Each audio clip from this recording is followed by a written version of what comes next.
ॐ शुक्लाम्बरधरं विष्णुं शशिवर्णं चतुर्भुजं प्रसन्नवदनं ध्यायेत् सर्वविघ्नोपशान्तये।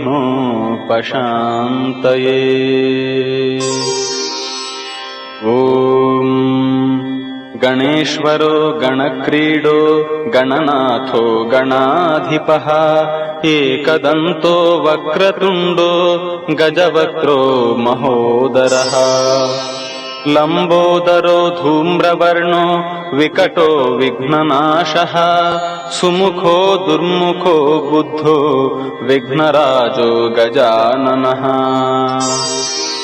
भीमप्रमोद अमोद सुरानन्दो मदोत्कटः हेरम्ब शम्बर शम्भुः